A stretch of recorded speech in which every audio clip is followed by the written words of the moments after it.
Bienvenidos a este video de repaso del curso Salud Laboral y Gestión de Riesgos. En este material revisaremos las sesiones 1 a 6 para prepararnos mejor para el examen parcial de la semana 8. La idea no es memorizar cada palabra, sino ordenar los conceptos principales, reconocer diferencias importantes y aplicar lo aprendido a situaciones laborales concretas. Este repaso está pensado para que puedas verlo con calma, pausarlo, repetir las partes más difíciles y usarlo como una guía de estudio. A lo largo del video vamos a conectar salud laboral, normativa, riesgos psicosociales, emociones, estrés laboral, violencia, acoso y hostigamiento sexual. En cada bloque trabajaremos con una estructura simple. Primero ubicamos el tema, luego explicamos las ideas clave. Después revisamos ejemplos y finalmente resaltamos lo que debes recordar para el examen. Empecemos este recorrido. Antes de entrar a cada sesión, veamos el mapa general del curso. Las sesiones 1 a 6 forman una ruta. Primero revisamos qué es la salud laboral y cuál es el rol del psicólogo ocupacional.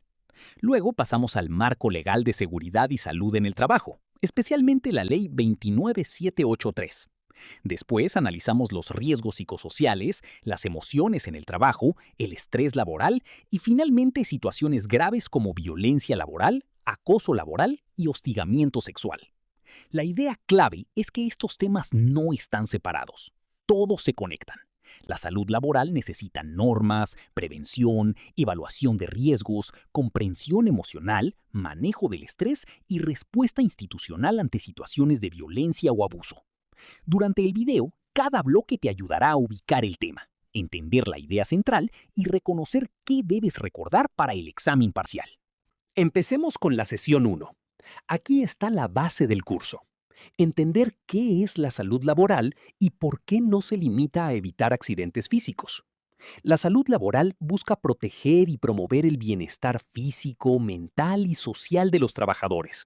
Esto significa que no solo miramos máquinas, equipos o caídas, también miramos condiciones de trabajo, organización, clima laboral, carga, relaciones y prevención. Una idea clave para el examen es esta. Salud laboral no es solamente seguridad física, es una mirada integral del trabajador dentro de su contexto laboral. En esta sesión también aparece el rol del psicólogo ocupacional. El psicólogo puede evaluar riesgos y necesidades, brindar apoyo ante dificultades y proponer acciones preventivas para evitar que los problemas se agraven. También es importante recordar que la salud laboral tiene una evolución histórica. Antes, la preocupación principal estaba centrada en accidentes, lesiones y condiciones físicas evidentes. Con el tiempo, la mirada se amplió hacia el bienestar integral del trabajador. Hoy, hablar de salud laboral implica considerar factores físicos, psicológicos, sociales y organizacionales. Por eso, el psicólogo no trabaja solo cuando aparece un problema. También puede participar antes, identificando riesgos, orientando medidas preventivas y ayudando a mejorar condiciones de trabajo. Para el examen, quédate con 3 ideas de esta sesión. Primera, la salud laboral es integral. Segunda, el psicólogo ocupacional puede evaluar, asistir y prevenir. Tercera, la prevención es mejor que actuar recién cuando el daño ya ocurrió. Si aparece un caso donde una empresa quiere detectar riesgos, necesidades o condiciones que afectan el bienestar, piensa en la función evaluativa del psicólogo. Si aparece apoyo directo ante una dificultad, piensa en función asistencial. Y si aparece una acción para evitar daños futuros, piensa en función preventiva. Pasemos ahora a la sesión 2. Aquí entramos al marco legal de la seguridad y salud en el trabajo, especialmente a la ley número 29783. La idea central de esta sesión es la prevención. La norma no existe solo para reaccionar después de un accidente, una enfermedad o un daño laboral. Su finalidad es organizar condiciones de trabajo seguras y saludables antes de que ocurran problemas. Para el examen, recuerda esta idea. La seguridad y salud en el trabajo es una responsabilidad compartida, pero con obligaciones diferenciadas. El empleador, el trabajador y el Estado participan, pero no cumplen el mismo rol. El empleador debe garantizar condiciones seguras, implementar medidas preventivas, informar, capacitar, evaluar riesgos y organizar la gestión de seguridad y salud en el trabajo. No basta con decir que la seguridad es importante, debe demostrarlo con acciones concretas. El trabajador también tiene responsabilidades. Debe cumplir las normas de seguridad, usar adecuadamente los equipos o medidas de protección, participar en las actividades preventivas y reportar riesgos, incidentes o condiciones peligrosas cuando las detecte. Y el Estado cumple un rol de regulación, promoción y fiscalización.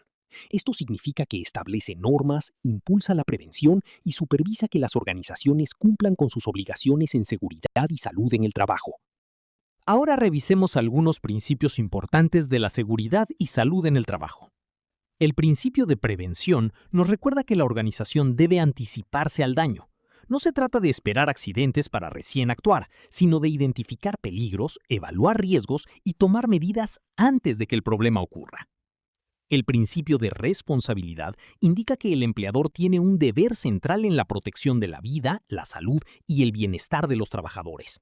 La prevención no puede dejarse solo a la voluntad individual del trabajador. El principio de cooperación significa que la seguridad y salud en el trabajo requiere participación.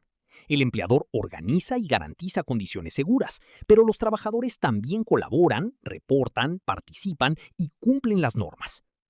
También es importante el principio de información y capacitación. Un trabajador no puede prevenir adecuadamente si no conoce los riesgos de su puesto, si no recibe orientación clara o si no sabe cómo actuar frente a una condición peligrosa. Para el examen, recuerda que los derechos y obligaciones se complementan. El trabajador tiene derecho a condiciones seguras, información, capacitación y protección, pero también tiene la obligación de cumplir normas, usar medidas de protección y comunicar riesgos. Los objetivos de la seguridad ocupacional son prevenir accidentes, prevenir enfermedades ocupacionales, reducir riesgos, proteger la salud física y mental del trabajador y promover ambientes laborales seguros y saludables. Para cerrar la sesión 2, revisemos cómo se organiza la seguridad y salud en el trabajo dentro de una institución. Los registros y reportes son importantes porque permiten dejar evidencia de accidentes, incidentes, capacitaciones, inspecciones y medidas preventivas. No son solo documentos administrativos, sirven para hacer seguimiento, detectar patrones y tomar mejores decisiones. También aparece la planificación. Una organización no debería improvisar la prevención. Por eso se elaboran programas anuales de seguridad y salud en el trabajo, donde se organizan actividades, responsables, capacitaciones, inspecciones y acciones de mejora. El Reglamento Interno de Seguridad y Salud en el Trabajo ayuda a establecer normas, responsabilidades y procedimientos. Su función es dar claridad sobre cómo se debe actuar para prevenir riesgos y proteger a los trabajadores. También pueden existir servicios propios o servicios ajenos de seguridad y salud en el trabajo. Los servicios propios son organizados por la misma institución. Los servicios ajenos son brindados por especialistas externos, como consultoras, evaluadores o capacitadores. Para el examen, quédate con esta idea. La seguridad y salud en el trabajo no es solo conocer una ley, es aplicar prevención mediante responsabilidades, registros, reportes, planificación, reglamentos, organización y seguimiento. En resumen, la sesión 2 nos enseña que la prevención laboral debe estar organizada. No basta con reaccionar cuando ocurre un problema. La institución debe anticiparse, registrar, capacitar, planificar y actuar de forma responsable. Ahora pasamos a la sesión 3, riesgos psicosociales en el trabajo. Esta sesión es muy importante porque conecta directamente la salud laboral con la psicología. Aquí ya no miramos solamente accidentes físicos, normas o equipos de protección. Miramos también cómo la organización del trabajo puede afectar la salud mental, emocional y social del trabajador. La diferencia más importante de esta sesión es entre factor psicosocial y riesgo psicosocial. Un factor psicosocial es una condición del trabajo que influye en la experiencia del trabajador. Por ejemplo, la carga laboral, el horario, el liderazgo, el clima laboral, la autonomía, el apoyo social, el reconocimiento o la claridad de funciones. Pero ese factor se convierte en riesgo psicosocial cuando puede generar daño, malestar, deterioro de la salud o afectar el desempeño. Es decir, no todo factor psicosocial es automáticamente un riesgo. Para el examen, recuerda esta idea. Un factor psicosocial puede ser normal dentro del trabajo. Se vuelve riesgo cuando es excesivo, sostenido, desorganizado o dañino.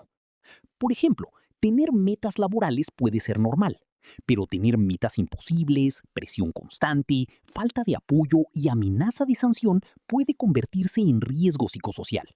Revisemos ahora algunos factores psicosociales frecuentes. La carga de trabajo se refiere a la cantidad y exigencia de tareas. Puede convertirse en riesgo cuando hay exceso de responsabilidades, poco tiempo, presión constante o sensación permanente de no llegar a cumplir. El ritmo de trabajo también importa. Si todo es urgente, si no hay pausas y si la persona vive bajo presión continua, el trabajo puede volverse agotador y dañino. La jornada y los horarios se vuelven problemáticos cuando hay jornadas extensas, cambios constantes de turno, mensajes fuera del horario laboral o dificultad para desconectarse. La autonomía y el control se refieren al margen que tiene la persona para organizar o decidir sobre su tarea. Cuando el trabajador no puede decidir nada y solo recibe órdenes cambiantes, puede aumentar el malestar. La claridad de rol también es clave.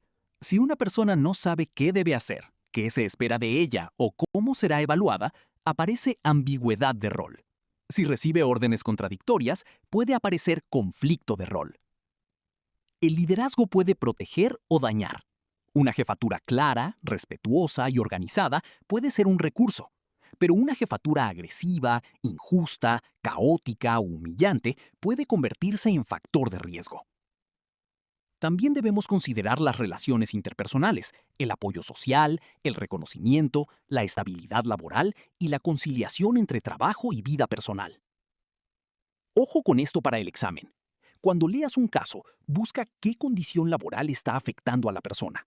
Puede ser carga, horario, liderazgo, falta de apoyo, poca autonomía, conflicto de rol o falta de reconocimiento. La idea central es que los riesgos psicosociales no aparecen de la nada. Se construyen cuando las condiciones del trabajo se vuelven excesivas, persistentes o dañinas. Ahora veamos algunas características de los riesgos psicosociales. Primero, muchas veces son poco visibles. No siempre aparecen como una herida, una caída o un accidente evidente. Pueden expresarse lentamente, mediante cansancio, irritabilidad, baja motivación, errores, conflictos o malestar emocional. Segundo, son multicausales. No suelen depender de un solo factor. Pueden aparecer por la combinación de carga excesiva, mal liderazgo, poca claridad de funciones, bajo reconocimiento, horarios extensos y falta de apoyo. Tercero, son acumulativos. Una situación aislada puede no generar daño importante, pero si se repite durante semanas o meses, puede afectar la salud, el desempeño y el clima laboral. Para el examen, recuerda esto. Los riesgos psicosociales pueden ser graduales, acumulativos y afectar tanto a la persona como al equipo y a la organización. La evaluación de riesgos psicosociales permite identificar factores de riesgo, detectar áreas críticas y priorizar acciones preventivas. Puede apoyarse en cuestionarios, entrevistas, observación, indicadores organizacionales y análisis del contexto laboral. En el curso aparece como referencia el modelo Censo-Paz para ordenar la evaluación de riesgos psicosociales en el trabajo. Lo importante para el repaso es entender que evaluar no significa solo aplicar una encuesta. También implica analizar resultados, proponer medidas de mejora y hacer seguimiento. La prevención puede incluir acciones sobre la organización, como ajustar cargas, clarificar funciones y revisar horarios. También puede incluir acciones sobre liderazgo y equipo, como mejorar comunicación, promover trato respetuoso y fortalecer apoyo social. Ojo con esto, no basta con decirle al trabajador que sea más fuerte o que aguante más. En salud laboral también se deben revisar las condiciones de trabajo que están generando el riesgo. En resumen, la sesión 3 nos enseña que los riesgos psicosociales forman parte de la salud laboral. Pueden evaluarse y deben gestionarse, con acciones preventivas, organizacionales y humanas. Ahora pasamos a la sesión 4, emociones, estados de ánimo y gestión emocional en ambientes laborales. Esta sesión se conecta con los riesgos psicosociales porque nos ayuda a entender cómo las emociones influyen en la conducta, las relaciones, el desempeño y el bienestar dentro del trabajo. Primero diferenciemos emoción y estado de ánimo. Una emoción suele ser más breve, intensa y relacionada con una situación específica. Por ejemplo, sentir enojo luego de una crítica injusta o alegría después de recibir reconocimiento. En cambio, un estado de ánimo suele ser más duradero, menos intenso y no siempre tiene una causa tan clara. Por ejemplo, sentirse irritable durante varios días o desmotivado durante toda una semana laboral. Para el examen, recuerda esta diferencia. La emoción suele ser más específica e intensa. El estado de ánimo suele ser más prolongado y difuso. Las emociones cumplen funciones importantes. No son un estorbo por sí mismas. Preparan para la acción, comunican necesidades, orientan decisiones y ayudan a adaptarnos al entorno. Por ejemplo, el miedo puede alertar sobre una amenaza. La ira puede señalar una situación percibida como injusta. La tristeza puede indicar pérdida o frustración. La alegría puede reforzar cooperación, logro y compromiso. El problema no es sentir emociones. El problema aparece cuando se ignoran, se expresan de manera dañina, se reprimen constantemente o se convierten en una exigencia laboral permanente. Gestionar emociones no significa eliminarlas. Significa reconocer lo que sentimos, comprender por qué aparece, regular la respuesta y actuar de forma adecuada al contexto. Ojo con esto para el examen. Si una alternativa dice que gestionar emociones significa no sentir nada o esconder todo, esa alternativa está mal. Ahora hablemos del trabajo emocional. Este concepto aparece cuando el puesto exige mostrar o regular determinadas emociones como parte de la tarea laboral. Por ejemplo, una persona que atiende al público debe mostrarse amable y calmada, aunque internamente esté cansada, frustrada o preocupada. Un docente debe mantener claridad y paciencia. Un profesional de salud debe transmitir calma frente a personas angustiadas. El trabajo emocional no es negativo por sí mismo. En muchos puestos es necesario. El problema aparece cuando la exigencia emocional es constante, intensa, poco reconocida o sin recursos suficientes. Para el examen, recuerda esta pista. Si el caso dice que la persona debe mostrar calma, paciencia, cordialidad o seguridad como parte de su trabajo, aunque sienta otra cosa internamente, probablemente estamos hablando de trabajo emocional. Esta exigencia puede generar desgaste cuando se mantiene en el tiempo y cuando la organización no ofrece pausas, apoyo, claridad o reconocimiento. La sesión 4 también se relaciona con la conservación de recursos. La idea básica es que las personas necesitan conservar y recuperar recursos para sostener las demandas del trabajo. Los recursos pueden ser energía, tiempo, apoyo social, autonomía, claridad de rol, reconocimiento, estabilidad, descanso y habilidades de regulación emocional. Cuando el trabajo exige mucho y entrega pocos recursos, la persona puede empezar a agotarse. Si esa pérdida continúa, pueden aparecer estrés, desmotivación, irritabilidad o distanciamiento. Por eso la gestión emocional no debe entenderse solo como una responsabilidad individual.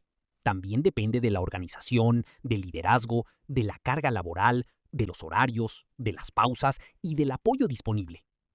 En resumen, la sesión 4 nos enseña que las emociones están presentes en el trabajo. Cumplen funciones, pueden gestionarse y también pueden convertirse en fuente de desgaste cuando el puesto exige regulación emocional constante sin recursos suficientes. Ahora pasamos a la sesión 5, estrés laboral y su influencia en el trabajo. Este tema se conecta directamente con los riesgos psicosociales y con la gestión emocional. Cuando las demandas laborales se acumulan, se mantienen en el tiempo o superan los recursos disponibles, puede aparecer estrés laboral. El estrés no es solamente sentirse nervioso, es una respuesta física, emocional, cognitiva y conductual frente a una demanda que la persona percibe como exigente, amenazante o difícil de manejar. En el trabajo, el estrés laboral aparece cuando las exigencias del puesto son percibidas como mayores que los recursos disponibles para afrontarlas. Para el examen, recuerda esta fórmula simple. Estrés laboral significa demandas altas y recursos insuficientes o percibidos como insuficientes. Las demandas laborales son exigencias del trabajo que requieren esfuerzo físico, mental o emocional. Por ejemplo, alta carga de tareas, presión por resultados, plazos cortos, atención a usuarios difíciles, tareas simultáneas o responsabilidades poco claras. Los recursos laborales son condiciones que ayudan a enfrentar esas demandas.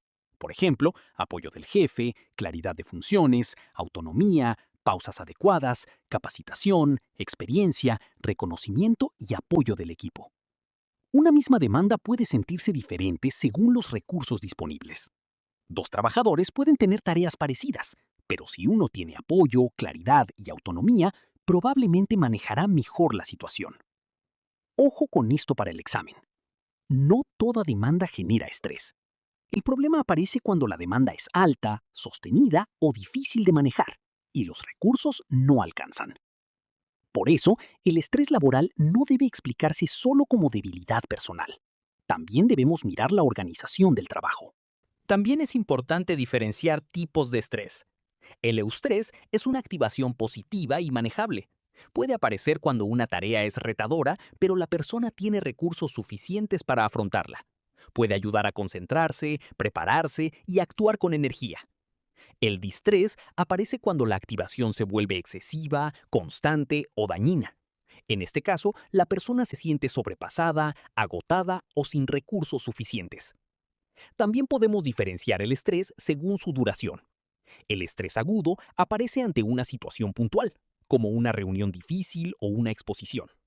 El estrés episódico aparece de forma repetida, con varios picos de tensión. El estrés crónico se mantiene durante semanas o meses y puede generar mayor desgaste. Para el examen recuerda esto. El eustrés puede activar y motivar. El distrés desgasta y afecta la salud, el desempeño y las relaciones laborales. El estrés laboral puede tener diferentes fuentes. La sobrecarga aparece cuando hay demasiadas tareas, poco tiempo, presión constante y sensación de no llegar a cumplir. El conflicto de rol aparece cuando el trabajador recibe demandas contradictorias. Por ejemplo, un jefe exige rapidez y otro exige revisión detallada sin dar más tiempo. La ambigüedad de rol aparece cuando la persona no sabe con claridad qué debe hacer, qué se espera de ella, cómo será evaluada o cuál es la prioridad. La falta de control ocurre cuando el trabajador siente que no puede decidir, organizar ni influir sobre su tarea. La inseguridad laboral aparece cuando existe temor a perder el empleo, contratos inestables o incertidumbre sobre el futuro. Ojo con esto para el examen. Si el caso habla de órdenes contradictorias, piensa en conflicto de rol. Si habla de falta de claridad, piensa en ambigüedad de rol. Si habla de muchas tareas y poco tiempo, piensa en sobrecarga. El estrés laboral puede afectar la salud, el desempeño, la seguridad, las relaciones y el clima laboral. En la salud física puede aparecer tensión muscular, cansancio, dolor de cabeza, alteraciones del sueño o malestar general. En lo emocional puede aparecer irritabilidad, ansiedad, frustración o sensación de desborde. En lo cognitivo puede aparecer dificultad para concentrarse, olvidos, saturación mental y problemas para tomar decisiones. En la conducta puede aparecer aislamiento, conflictos, evitación de tareas, ausentismo o bajo rendimiento. También puede afectar la seguridad. Una persona muy estresada puede cometer más errores, perder atención o tomar decisiones apresuradas. En resumen, el estrés laboral no se queda solo en la mente. Puede expresarse en el cuerpo, en las emociones, en los pensamientos, en la conducta y en el funcionamiento de toda la organización. Para cerrar la sesión 5, hablemos de recuperación, evaluación e intervención. La recuperación del estrés es el proceso por el cual la persona reduce la activación, repone energía y recupera equilibrio después de una demanda laboral. No basta con salir físicamente del trabajo si la persona sigue pensando todo el tiempo en pendientes laborales. La desconexión psicológica, el sueño, las pausas breves, el ocio reparador, el apoyo social y los límites entre trabajo y vida personal ayudan a recuperar recursos. La intervención puede ser individual y organizacional. A nivel individual, puede incluir psicoeducación, regulación de activación, organización del tiempo y estrategias de afrontamiento. A nivel organizacional, puede incluir ajustar cargas, clarificar funciones, mejorar liderazgo, ordenar horarios y fortalecer apoyo. Para el examen, recuerda esta idea final. Intervenir el estrés laboral no significa solo decirle al trabajador que se relaje. También implica revisar demandas, recursos, recuperación y condiciones de trabajo. Ahora pasamos a la sesión 6. Violencia laboral, agresión laboral, acoso psicológico y hostigamiento sexual. Este bloque debe trabajarse con cuidado. No hablamos de chismes, bromas o simples problemas personales. Hablamos de situaciones que pueden afectar la dignidad, la salud, el bienestar, el desempeño y la seguridad psicológica dentro del trabajo. La violencia laboral es una categoría amplia. Se refiere a conductas o situaciones que pueden afectar la dignidad, la integridad, la seguridad o el bienestar de una persona en el contexto laboral. Puede expresarse de varias formas: física, verbal, psicológica, sexual, simbólica u organizacional. Por ejemplo, insultos, amenazas, humillaciones, intimidación, aislamiento, contacto no consentido o prácticas institucionales que normalizan el maltrato. Para el examen, recuerda esto: la violencia laboral no siempre es física. También puede ser psicológica, verbal, sexual o institucional. Ahora, diferenciemos violencia, agresión y conflicto laboral. La violencia laboral es una categoría amplia de daño o vulneración en el contexto de trabajo. La agresión laboral es una conducta específica, hostil o dañina dirigida hacia otra persona. Por ejemplo, gritar, insultar, amenazar, ridiculizar o bloquear deliberadamente información puede considerarse una agresión laboral. El conflicto laboral, en cambio, ocurre cuando hay desacuerdos, tensiones o intereses opuestos entre personas dentro del trabajo. Un conflicto puede ser incómodo, pero no necesariamente es acoso ni violencia. Ojo con esto para el examen. Una discusión puntual no significa automáticamente acoso. Para hablar de acoso, debemos mirar conducta, contexto, repetición, daño, relación de poder y respuesta institucional. Entremos ahora al acoso laboral. El acoso laboral implica conductas hostiles, humillantes, intimidantes o dañinas que afectan la dignidad, el bienestar o la salud de una persona en el trabajo.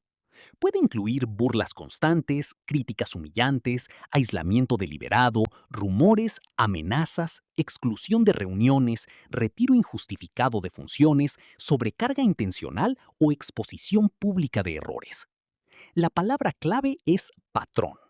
Una conducta aislada puede ser una agresión puntual, pero cuando las conductas son reiteradas, sostenidas o sistemáticas y deterioran la dignidad o salud de la persona, podemos hablar de acoso laboral. El acoso puede ser vertical, cuando existe diferencia jerárquica; horizontal, cuando ocurre entre compañeros del mismo nivel; o mixto, cuando participan compañeros y jefaturas o cuando la organización permite que la situación continúe.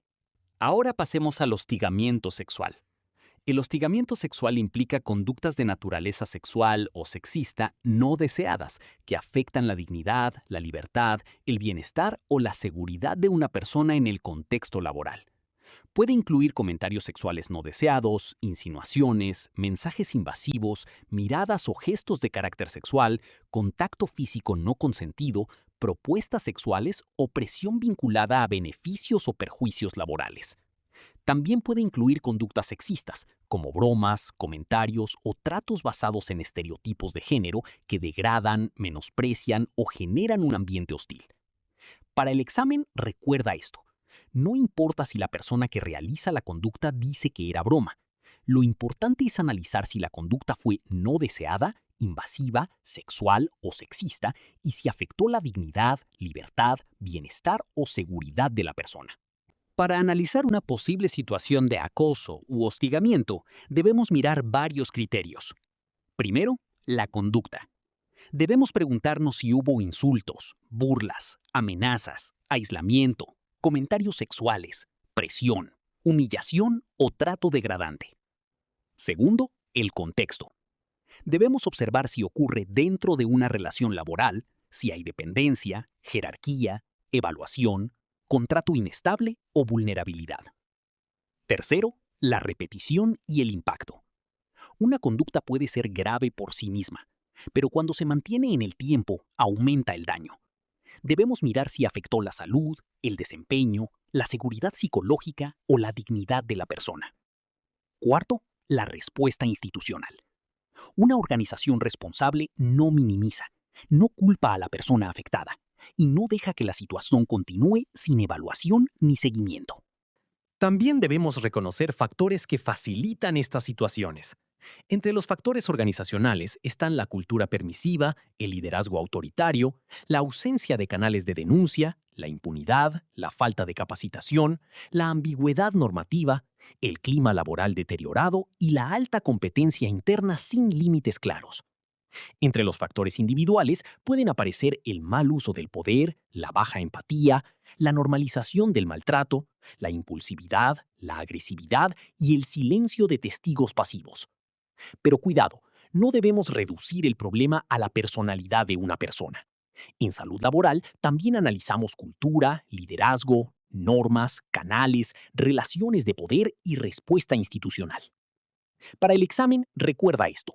Los factores individuales pueden contribuir, pero los factores organizacionales pueden permitir, facilitar o sostener el problema. Cerremos la sesión 6 con prevención e intervención. La prevención primaria busca evitar que el problema aparezca. Incluye normas claras, capacitación, cultura de respeto, liderazgo preventivo y comunicación de canales de ayuda o denuncia. La prevención secundaria busca detectar y actuar temprano. Incluye recepción de reportes, orientación, evaluación de señales, medidas de protección y seguimiento. La prevención terciaria busca reducir el daño cuando el problema ya ocurrió. Incluye atención a la persona afectada, investigación, medidas correctivas, reparación cuando corresponda y prevención de nuevas situaciones. En resumen, la sesión 6 nos enseña que una organización saludable no normaliza el maltrato, no minimiza el acoso y no ignora el hostigamiento sexual. Debe prevenir, escuchar, proteger, investigar y actuar con criterios claros. Antes de cerrar, hagamos un repaso integrado de las 6 sesiones. En la sesión 1 vimos que la salud laboral es integral. No se limita a evitar accidentes físicos, también incluye bienestar mental, social y organizacional. Allí ubicamos el rol del psicólogo ocupacional: evaluar, asistir y prevenir. En la sesión 2 revisamos la seguridad y salud en el trabajo desde el marco legal. La idea central fue la prevención organizada. Responsabilidades, derechos, obligaciones, registros, reportes, planificación, reglamentos y servicios de seguridad y salud. En la sesión 3 trabajamos los riesgos psicosociales. La clave fue diferenciar factor psicosocial de riesgo psicosocial. Un factor se vuelve riesgo cuando puede generar daño, malestar o deterioro de la salud y del desempeño. En la sesión 4 revisamos emociones, estados de ánimo, trabajo emocional y recursos. La idea principal fue que las emociones forman parte del trabajo y pueden gestionarse, pero también pueden generar desgaste si la organización exige mucho y brinda pocos recursos. En la sesión 5 revisamos el estrés laboral. Recuerda la idea central. El estrés aparece cuando las demandas laborales superan o parecen superar los recursos disponibles. No se explica solo por la persona, también depende de las condiciones de trabajo. En la sesión 6 abordamos violencia laboral, agresión, acoso laboral y hostigamiento sexual. Aquí lo importante es analizar conducta, contexto, repetición, impacto, relación de poder y respuesta institucional. Para el examen parcial, no intentes memorizar todo de forma aislada. Piensa en conexiones: salud laboral, normativa, riesgos psicosociales, emociones, estrés y violencia laboral forman parte de una misma mirada preventiva. Si lees un caso, pregúntate: ¿qué está pasando? ¿Qué concepto del curso aparece? ¿Qué riesgo existe? ¿Qué responsabilidad institucional hay? ¿Y qué medida preventiva sería razonable? Con esto cerramos el repaso de las sesiones 1 a 6. Puedes volver a mirar las partes que necesites, pausar el video y revisar los conceptos clave antes del examen. Lo importante es comprender, diferenciar y aplicar.